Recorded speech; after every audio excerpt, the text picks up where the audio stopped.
When the NCAA tournament kicked off just a couple weeks ago, few could have predicted that we would see a national championship game of Florida versus Houston. And this isn't due to Florida or Houston themselves. They are both some of the best teams in the nation, as is pretty obvious because they were the number one seeds in their respective regions. So it's not because that anybody doubted that they were going to make it this far or that they weren't good enough.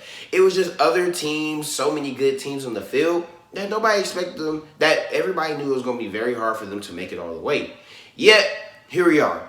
Last night, we had some very, very crazy games occur where Houston beats Duke and Florida beats Auburn. These games came down to the wire where both teams had to come back from a deficit at one point to win. But for whatever reason in each game, they were able to come back, persevere, and hold on to the lead in the end and make it to the national championship game tomorrow. And now we have a national championship game that is going to be very interesting to see as two teams with pretty conflicting philosophies and styles clash against each other tomorrow. But before I get too deep into this video, I want to tell everybody to go ahead and leave a like on the video. Subscribe to the channel as well. If you enjoyed this video, make sure you comment down below and like, and I'm dropping videos like this all the time. But let's get back to the video. Now, the path for both of these teams to make it this far has been remarkable. If we start with Florida, then we all know what they've gone through. Started out with UConn, where they were in a very close game, but they prevailed in the end. Then after that, you have to play a Maryland team that had a lot of things going on, but they're coming off of a big win led by a game winner by their very own Derek Queen in the round before. Florida goes in, it's another tough game, but they prevail in the end again. Then you play Texas Tech, and it's one of the closest and best games of the entire tournament. Texas Tech was leading for a long time, but the greatness of Walter Clayton Jr. takes over in the end, and Florida ends up winning in the end due to Walter Clayton going on a run by himself. Then you go to last night, where Auburn was up by 8 points against Florida in the last couple of minutes in the second half. But once again, Walter Clayton Jr. and this Florida team just execute so well down the stretch to where by the time the end of the game had came, Florida was the ones who was heading to the national championship. And this Florida team has just showed a very impressive amount of resilience and perseverance throughout this entire tournament. And is a reason why a squad led by Todd Golden is in the national championship. Houston has faced a similar journey as well. Although they haven't had as much drama as Florida has had, they still had a very difficult path themselves. It all started when they played Gonzaga, and a lot of people looked at this as a potential upset. But in the end, Houston wins by 5. Then in the next round, they're in an unexpected close game with Purdue, a very scrappy Purdue team that was led by Braden Smith that kept it close the entire time. However, they were in a pretty nice play at the end to get a bucket, and they were able to shut down Purdue and advance to play Tennessee. Then you have to play Tennessee, a team who is very similar in the terms of their play style to your own team. But they were just better. Houston was just a better team. They executed better down the stretch. And in the end, they beat Tennessee. That's where it led to Duke. And this Duke game was one that a lot of people were looking forward to, mostly because they thought that Duke was going to win. Because this whole season, Duke had been one of the most unstoppable teams in all of college basketball and were far and away the best team in the whole NCAA from a talent perspective. They had dominated their way throughout the whole tournament, and they just looked like they were playing a different level of basketball.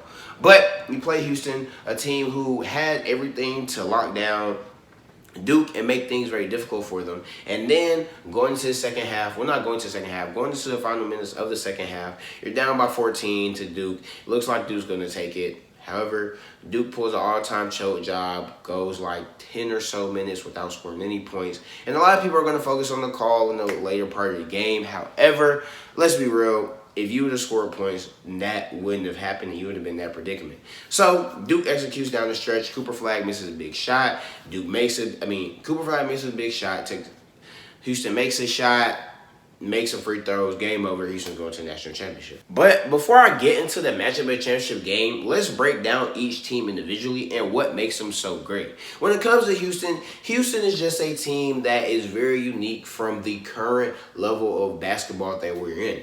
In a world full of pace and space, 3-and-D, shoot shots, all of this type of things, Houston still chooses a defensive-led approach that is very aggressive, full court pressure, trapping, bumping cutters, aggressive rebounding, all of that type of things. That has been their philosophy for the longest. And that's one of the big reasons why they have been as successful as they are. And it's a reason why in the past 4 years they have been second in the KenPom rankings each year. However, until this year, they were never able to put it together for whatever reason and make it to a championship. But this year, they have finally made it. And their defense was amazing again, of course. But what kind of made them a little bit different from the teams in the past was how great they are offensively. In the past, Houston wasn't really somebody who on offense who really had as big of a threat. You know, Houston offensively was just like, okay, really didn't put over the top. And one could argue that is what had kept them out of the championship game for so long. But now, Houston finally has the offensive capability to put some points up and be a legit threat on the offensive side of the ball. And the difference offensively this year is probably none other than L.J. Cryer, who transferred over from Baylor. The 6'1" combo guard has just been phenomenal for Houston offensive side of the ball, and he's just made this team so dynamic, and is a big reason why their offenses have been so successful. Now, contrary to Houston's defensive first approach to the game, Florida takes this on the other hand as they have a very explosive offense, and that is how they get a lot of their production, and that's really what's kept them in a lot of games. It hasn't been a single game since February 1st where they have scored under 77 points, and that is just straight up remarkable. But we have a player like Walter Clayton Jr. leading the charge and Elijah Martin right next to him. It makes sense as to why they are amazing from behind the arc, and they are just consistently proving themselves as one of the best offenses in the entire nation.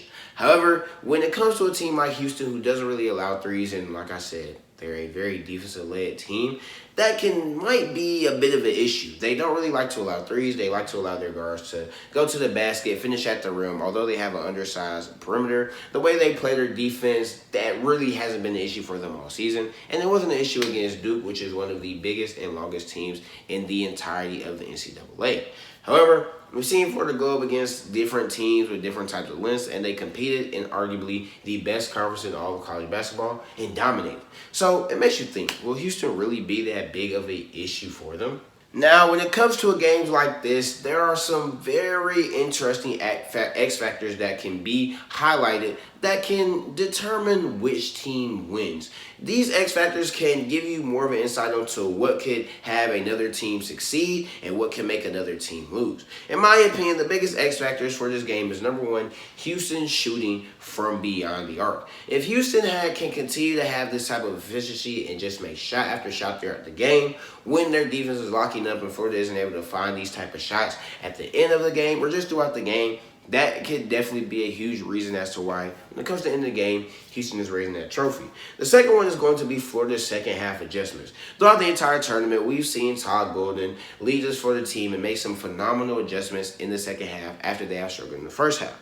It's going to be the same thing with Houston. This game versus Houston is going to be a dogfight, and you're going to and the game's not going to be over in the second half. And depending on what adjustments you make at halftime, and depending on how well your players come out and play in the second half, that is going to determine the overall outcome of this game for Florida.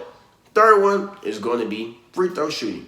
Free throw shooting is very key no matter who is playing, but as we saw in the game with Houston versus Duke, missing the free throw, not making free throws can be the difference between a win or a loss. And these two teams are definitely ones who are going to have to, who I can see a game like this coming down to just a couple of free throws at the free throw line. Now, with all of this being said, it's very difficult to choose who I have in the national championship game. Now, I'm a Florida fan. Ignore this Georgia State shirt I have on. I just went to the college. But I'm a big Florida fan. Been a Florida fan since I was little. So just naturally, I want to pick Florida. However, in that same breath, I have to just mention how remarkable Houston has been for years on years. I mean, this is a Houston team to where a decade ago, they were begging fans to show up to their game and couldn't even get a whole lot of attendance at their games. Now they are a national powerhouse and one of the most well-respected teams in the entire nation, with one of the most well-respected coaches in the entire nation.